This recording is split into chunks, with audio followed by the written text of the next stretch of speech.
Bonjour les amis et bienvenue dans une nouvelle vidéo consacrée à l'Olympique Lyonnais, débrief de la qualification de l'OL pour les demi-finales de la Coupe de France.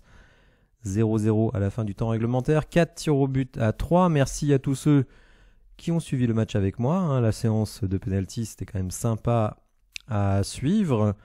Le match, un peu moins, notamment la première mi-temps qui a été un petit peu décevante. On va évidemment revenir dans la vidéo sur ce qui s'est passé.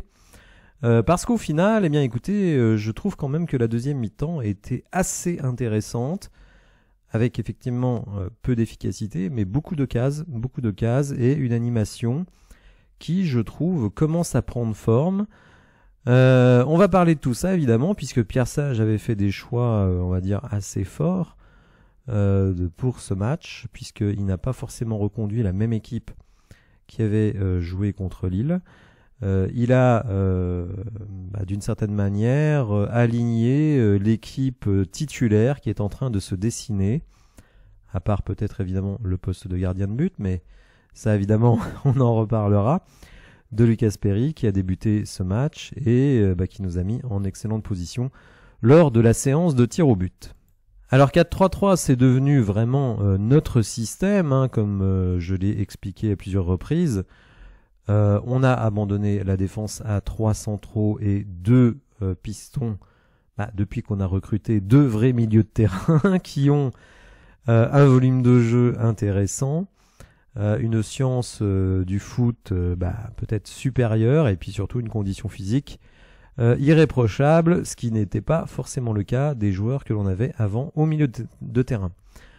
La seule petite variante par rapport au match précédent et à l'équipe du 11 majeur tel qu'on peut se l'imaginer, c'est évidemment la présence de Lucas Perry qui avait rendu une bonne copie lors de sa première titularisation face à Lille, déjà en Coupe de France. On peut peut-être anticiper que le gardien de but sera titulaire lors du prochain match. Est-ce qu'il le sera en finale? Vous savez, j'ai eu un petit débat avec Flavien qui va revenir très bientôt dans une collaboration sur la chaîne.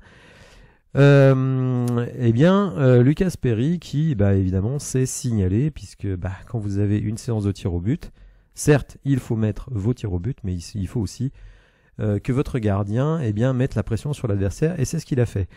En défense centrale, on retrouve Douye Kaletacar. Vous allez voir, Douye Kaletacar, avec les statistiques, que c'est quelqu'un qui s'éclate totalement sous le ministère de Pierre Sage. Jake O'Brien, un peu moins bien, je trouve, ces derniers temps. Je ne sais pas trop ce qu'il a. Alors, il n'est pas catastrophique, et puis de toute façon, sur le banc, il n'y a pas tellement de concurrence. D'autant plus que, et vous le voyez ici avec les remplaçants, Adrielson n'était pas convoqué avec le groupe. Alors, il n'y a pas eu de communication sur une éventuelle blessure. Donc on peut vraiment s'étonner de l'absence d'Adrielson, puisque finalement, en rotation de défenseur central, on avait Lovren, qui je pense ne jouera plus très souvent hors suspension. Et encore, on sait que Pierre Sage aime bien aligner Clinton Mata en défense centrale.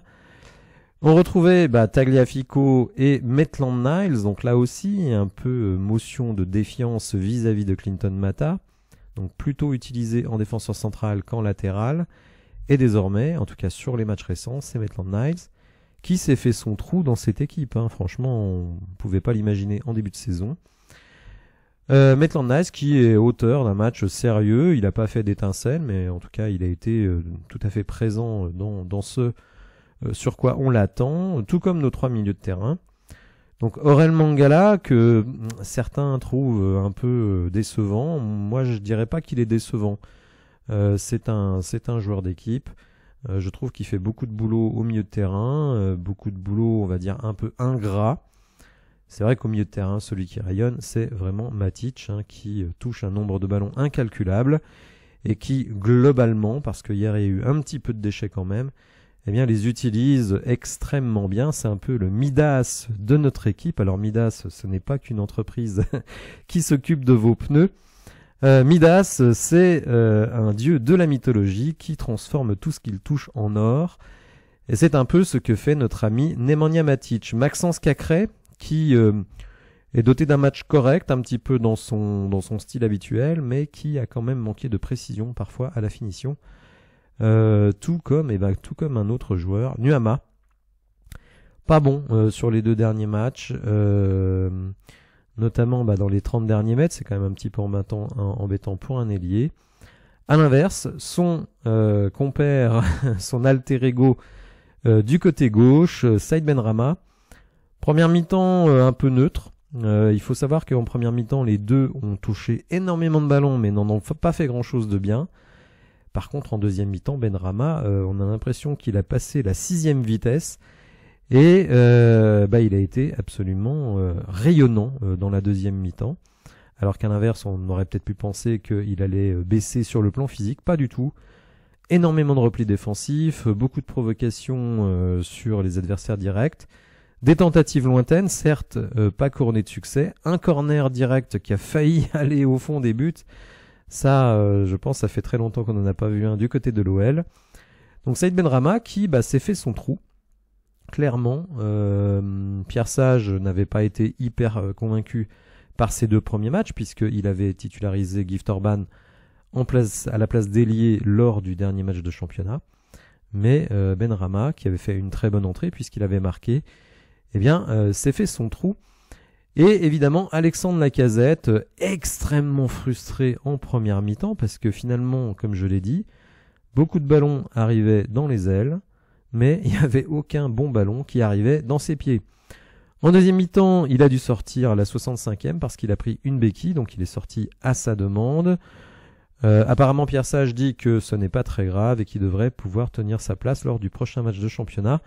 Vous le savez, un match très important face à Lens au Groupama Stadium que l'on espère rempli comme un œuf, puisque ce match de Coupe de France était tout simplement à guichet fermé et ça s'est entendu avec une ambiance vraiment fantastique, malgré effectivement un match pas terrible, mais évidemment la séance de tir au but vient apporter une dramaturgie très excitante en fin de match. Donc un 11 qui se dessine clairement. Les 10 joueurs de champ, hormis peut-être des rotations sur Nuama, ne devraient pas beaucoup changer d'ici la fin de la saison. Et je ne pense pas que Pierre Sage va sortir évidemment Anthony Lopez en championnat. En coupe, Perry semble vraiment avoir gagné sa place et en plus avoir été extrêmement convaincant, puisque finalement en 2 matchs, il n'y a pas d'erreur à mettre à son débit. Donc bravo à lui, parce que c'est pas évident quand vous jouez aussi peu. Ça peut être aussi démoralisant. Vous vous entraînez tous les jours. Pour un gardien, c'est très démoralisant. Heureusement qu'on a 2 compétitions, parce que vous entraînez tous les jours avec sans doute autant de sérieux que vos collègues. Mais vous ne jouez jamais. Il faut savoir quand même que c'est un type qui était titulaire systématique à Botafogo et qui, de ce fait, a été sélectionné avec l'équipe du Brésil. Donc, lui, visiblement, quand même, s'adapte mieux au championnat de France que son compère Adrielson. Le paradoxe, c'est que on a payé plus cher, pas beaucoup, mais plus cher pour avoir Adrielson que Lucas Perry. En tout cas, lui, clairement, il devient un candidat sérieux pour être titulaire la saison prochaine. Faut pas se mentir, aussi attaché que l'on soit à Anthony Lopez, on n'imagine pas, en tout cas moi je n'imagine pas que Lucas Perry fasse toute la saison prochaine sur le banc et ne joue qu'en coupe. Franchement, ce serait un peu n'importe quoi. Est-ce qu'Anthony Lopez, évidemment, va accepter, lui, d'aller sur le banc? Est-ce qu'il va demander un transfert un petit peu à la Mandanda? C'est-à-dire que les dirigeants de Marseille sont allés voir Mandanda en lui disant « Le numéro 1, c'est Paolo Lopez. Donc, Steve, si tu veux partir, on ne demandera pas d'indemnité de transfert, mais en même temps, on se libère d'un gros salaire. » Et je pense que ce sera un petit peu le cas avec Anthony Lopez, puisque derrière, vous savez, on a le jeune Patouillet qui va revenir de près de Sochaux, et Bengui, donc qui lui s'entraîne avec les pros. Donc évidemment, on ne peut pas faire de la place pour 4 gardiens. Et je ne serais pas du tout surpris qu'Anthony Lopez aille voir ailleurs. C'est triste à dire, mais au niveau de la masse salariale, ça nous ferait beaucoup de bien. Parce que de toute façon, je ne vois pas comment, vu les prestations de Lucas Perry, et d'Anthony Lopez d'ailleurs, sur les 2 derniers matchs, il est quand même très bien. Enfin, peut-être pas les 2, même plus. Enfin, en tout cas, en 2024, il est très bien. Donc vous ne pouvez pas avoir 2 gardiens de ce niveau-là dans le même club, parce que vous en frustrez forcément un des 2, et on ne peut pas imaginer, évidemment, faire des rotations de match en match, ça n'aurait aucun sens. Donc il faudra prendre des décisions cet été, une décision difficile, puisqu'Anthony Lopez c'est quand même le pilier de cette équipe. Mais bon, ça c'est pas notre problème à nous, c'est le problème des dirigeants et du directeur sportif. Alors on va s'intéresser un petit peu au déroulé du match. Vous le voyez sur l'attaque momentum, hein, l'OL n'a été que très peu mise en danger. C'est pour ça d'ailleurs que c'est difficile de juger Lucas Perry dans un match comme celui-là, parce que finalement il y a très peu d'arrêts à faire. Là par contre où il a fait le métier, c'est qu'il arrête le premier tir au but de Delaine, ce qui évidemment met une pression folle sur les shooters, enfin les tireurs suivants, et Perrin, donc Lucas Perrin, intimidé par Lucas Perry, a tiré au-dessus. Un coup de chapeau quand même à nos joueurs, eh bien, qui ont tous mis leur tir au but, donc Maxence Cacré, Gift Orban, Ansley Maitland-Niles et Ryan Cherky. Donc vraiment un grand bravo à eux, parce que c'est pas si facile que ça. Clairement, l'OL c'était l'équipe qui avait le plus de pression, parce que pour Strasbourg, ça aurait été vraiment un exploit de se qualifier. Donc dans l'attaque momentum, on voit que on a laissé très peu de choses à cette équipe. Donc ils sont en bleu. Vous voyez quelques petites incursions, mais globalement une grosse domination de l'OL. Pas des énormes occasions en première mi-temps, mais par contre en deuxième mi-temps, il y a eu de très belles occasions. Et c'est vrai, et ça a été un peu le regret de Pierre Sage, qui aurait bien aimé qu'on se qualifie avant les tirs au but et qu'on s'évite quelques tensions au niveau du cœur. En tout cas, à commenter, c'était très sympa. Je pense qu'une séance de tir au but, c'est sympa à commenter quand vous la gagnez. Parce que je pense que quand vous la perdez, évidemment, ça fait mal à la tête. On va regarder dans quelques instants les potentiels adversaires que nous allons avoir, mais il faut savoir que donc le tirage au sort aura lieu vendredi soir, mais le dernier match des quarts de finale, donc entre le Paris Saint-Germain et Nice, n'aura lieu que le 13 mars.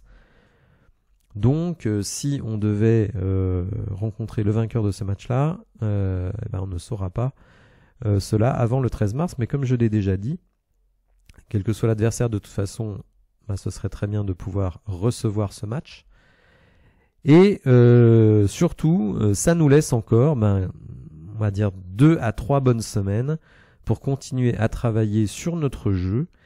Et contrairement à d'autres matchs, j'ai trouvé hier qu'on commençait à voir réellement des circuits de passe intéressants, une volonté de jouer avec les ailiers et d'éviter l'encombrement vers le milieu. Par contre, il faut que les ailiers soient beaucoup plus efficaces. Je pense notamment à Ernest Nuama, parce que lui, Saïd Benrahma a été vraiment bon en deuxième mi-temps. Je trouve qu'Ernest Nuama, alors il a une bonne note sur SofaScore parce qu'il a récupéré beaucoup de ballons, mais par contre l'utilisation de ces ballons récupérés n'a pas été bonne du tout. Alors les autres quarts de finale, il y en aura un ce soir entre Rouen et Valenciennes, donc 2 équipes de division inférieure. Le Puy face à Rennes demain. Donc là, à mon avis, un massacre, un massacre en bonne organisé, avec Rennes qui à mon avis va sortir vainqueur de ce duel. Et donc, comme je le disais, le 13 mars, PSG Nice. Le match a été décalé puisque le PSG va jouer un match retour de Ligue des Champions la semaine prochaine. Et donc, la fédération a accepté, et Nice aussi, je crois, puisque pour pouvoir déplacer le match, il fallait que Nice soit d'accord. Donc, a accepté de déplacer ce match. Bon, de toute façon, pour gagner un titre, il faut battre des grosses équipes. Donc on prendra ce qui viendra en demi-finale. Ce que j'espère, c'est qu'on jouera au Groupama à nouveau. C'est quand même un avantage, clairement. Et comme je le disais il y a quelques instants, eh bien, ça nous laisse encore du temps pour continuer à perfectionner notre jeu et voir de plus en plus cette équipe performer. Ce qui est très intéressant par rapport aux coachs précédents, mais c'est pas forcément de leur faute, hein, ils n'ont pas forcément eu beaucoup de temps pour mettre en place des choses. Là, on a vraiment un 11 titulaire qui se dégage. Seul le poste de Nuama pose question, mais ceux qui sont sur le banc sont pas forcément convaincants, que ce soit Ryan Cherki ou Gift Orban en ailier. Et puis le poste de gardien, bon, comme on a cru le comprendre, il y aura au moins jusqu'à la fin de cette saison, sauf peut-être pour la finale de la Coupe, une réelle distinction entre Anthony Lopez qui fera les matchs de championnat et Perry les matchs de Coupe. Alors, grâce à notre ami DataOL, eh bien, on va regarder des statistiques très intéressantes et plus ciblées, en constatant déjà eh bien, que Douye Kaletachar, qui fait son trou tranquillement, sans faire de vagues, remporte 73% de ses duels sous Pierre Sage. Toute compétition confondue, aucun Lyonnais ne fait mieux parmi ceux qui ont disputé au moins 20 duels, et vous voyez qu'il a gagné 36 de ses 49 duels, donc, et notamment beaucoup de duels aériens. Donc il fait le métier, Kaletachar. Il a eu quelques problèmes d'alignement sur les hors-jeux en début de saison. Mais là, son entente avec O'Brien est plutôt bonne. Nuama, alors Nuama, il n'a pas des mauvais stats hier, hein, c'est pour ça qu'il a une bonne note sur SofaScore, mais on va dire le visuel n'était pas terrible. Donc il a réussi 75% de ses dribbles, mais bon, en même temps il n'en a tenté que 4. Son meilleur pourcentage en club, donc ça, bon. Pour moi, ça ne veut pas dire grand-chose. 100% des relances de Lucas Perry, 16 sur 16, ont trouvé un Lyonnais ce soir. Donc, que ce soit des relances courtes ou des relances longues. Je ne suis pas convaincu par cette statistique parce que je me souviens d'un dégagement long qu'il a fait vers Gift Orban et qui est arrivé dans les bras du gardien adverse. Donc, je ne suis pas convaincu par cette statistique. Je le mentionnerai à notre ami DataOL. On continue. Lucas Perry n'a encaissé que 2 buts sur ses 6 derniers matchs de coupe. Sudamericana, Copa do Brasil et Coupe de France. Bon, c'est bien. L'OL à domicile sous Pierre Sage. 7 matchs, toutes compétitions confondues. 5 victoires, 1 nul, 1 défaite. Fameuse défaite contre Rennes. Donc on continue avec la qualité dans les duels de Kaletachar qui remporte 86% de ses duels hier. 6 sur 7. Ansley Maitland-Niles n'a perdu aucun de ses 16 derniers matchs de coupe, 13 victoires, 3 nuls. Alors hier, Maxence Cacré a parlé d'une victoire, techniquement c'est un match nul, mais bon, on va pas chipoter là-dessus. 81 passes réussies pour Matic face à Strasbourg, plus haut total pour un milieu de terrain lyonnais depuis le 7 janvier dernier, 110 pour Tolisso. Face à Pontarlier, évidemment, c'est pas la même opposition.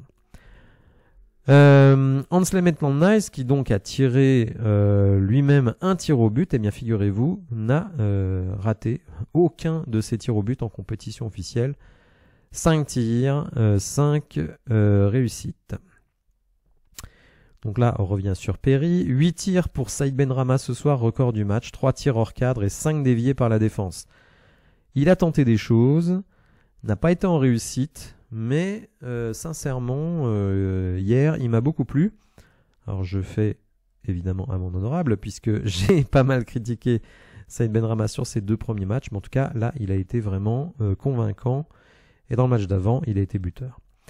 Au niveau des XG, bon bah écoutez, on aurait pu effectivement se qualifier avant les tirs au but, puisqu'on a 1,21 XG contre 0,35. Donc on n'a vraiment pas donné grand-chose à cette équipe de Strasbourg.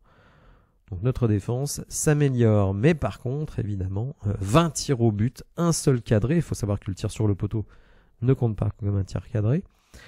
Donc c'est pas suffisant, hein. Ça veut dire que sur 20 titres, vous ne cadrez pas 19 fois. Donc ça, évidemment, il va falloir améliorer cette statistique. Lacazette qui recevait des mauvais ballons, mais qui lui-même ne les utilisait pas bien, puisqu'il a 56% de balles perdues, 9 sur 16, en une mi-temps. C'est quand même beaucoup. Alors Pierre Sage, vous savez, qui ne tire jamais la couverture à lui, a expliqué son état d'esprit par rapport au tir au but. À partir du moment où on désigne les tireurs pour la séance, tu ne maîtrises plus grand-chose. Je me suis mis en spectateur de ce qu'il se passait. J'ai juste envoyé mon calme, montré aux joueurs que j'étais serein, comme le staff. Ils ont tiré avec détermination, ils l'ont bien fait. Il n'y a pas eu trop de possibilités pour le gardien adverse. Hormis celui de Maitland Nice, effectivement, nos tirs au but ont été très très bien tirés. Pierre Sage, évidemment, regrette qu'on n'ait pas pu se qualifier avant les tirs au but. Côté suspense et spectacle, c'était bien pour les spectateurs, mais je pense qu'on aurait pu l'emporter avant. On a réalisé un bon match dans son ensemble, on a été incisif en deuxième période. C'est une qualification logique, Strasbourg a bien défendu, ils ont fermé les espaces, on a eu du mal à accélérer le jeu. Il y avait 2 projets assez clairs. Bon, Strasbourg, on ne va pas les accabler, eux aussi dans un projet de multipropriété. Alors la multipropriété peut avoir certains avantages, mais il a de gros inconvénients pour les clubs qui ne sont pas prioritaires dans ce système de multipropriété. Et clairement, Strasbourg ne l'est pas. Imaginez bien qu'avec Chelsea, il ne faut pas s'attendre à autre chose. Nous, heureusement, dans la Galaxy Eagle, on est la tête de pont. En tout cas, celle dans laquelle John Textor a du pouvoir, puisque à Crystal Palace, bien qu'ayant 46% des parts, eh bien, il ne peut pas décider de grand-chose parce qu'il est minoritaire en droit de vote. Donc, pour le moment, ça nous avantage, mais imaginez que pour X raisons, par X chemin, il achète un club en Première Ligue, sans doute à un prix très très élevé, et poussé par ses financiers habituels, et bien de là à ce que ce soit nous qui devenions une succursale de ce club, il n'y a qu'un pas. Donc ne nous réjouissons pas trop tôt. En tout cas, ça fait plaisir. Évidemment, la période est très faste. 6 victoires si on considère hier comme une victoire, 6 victoires consécutives. Quand on voit d'où on vient de ce début de saison, et surtout on constate, et ça c'est très très important, eh bien, que le mercato était nécessaire, absolument essentiel, et que sans ce mercato, eh bien, on serait toujours à crapahuter dans les bas-fonds du classement. Et évidemment, on espère valider cette bonne période dimanche avec, pourquoi pas, une victoire face à Lens. Une équipe de Lens qui est prenable, c'est pas la même équipe que la saison dernière, qui a sans doute été traumatisé par son élimination en Ligue Europa, puisque au match retour à Fribourg, il menait 2-0 avant de se faire remonter 2-2 et de prendre un but dans la prolongation. Une équipe quand même qui est moins forte que l'année dernière. Vous ne vous remettez pas si facilement que cela des départs d'Openda et de l'exceptionnel Seko Fofana. Donc voilà, écoutez, on va suivre ça avec intérêt. Voilà, j'espère que vous avez apprécié la vidéo. Si c'est le cas, n'hésitez pas à le liker, à vous abonner à la chaîne. Et je vous dis à bientôt pour de nouvelles infos. Merci, au revoir.